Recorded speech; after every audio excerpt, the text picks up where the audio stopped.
again by looking at it closely. Still can't figure out? Imagine the life of a visually impaired person. To make their life a bit easier, I have designed a product called Marla.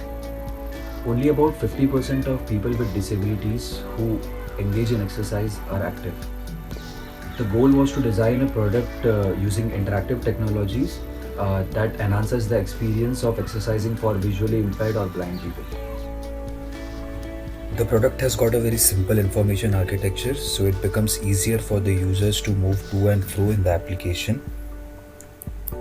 The key features include voice assistance, where the user can communicate with the product through voice. To activate voice assistance, you just have to say, "Hey Marla."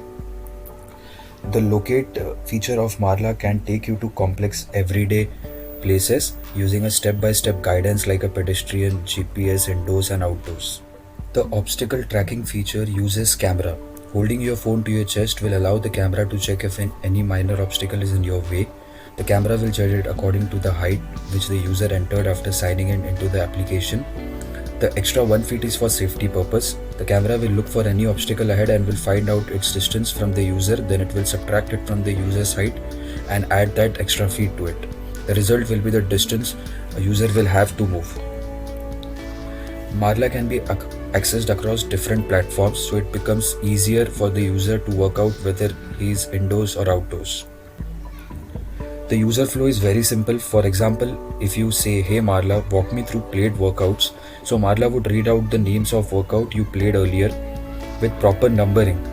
So the user just has to remember the number so that he can reply, "Hey Marla, play workout number 2." In this way, it becomes easier for the user to access the product. Maybe this is a concept, but with existing technologies, Marla can be brought to life. It can become a great fitness partner that would elevate your exercising experience.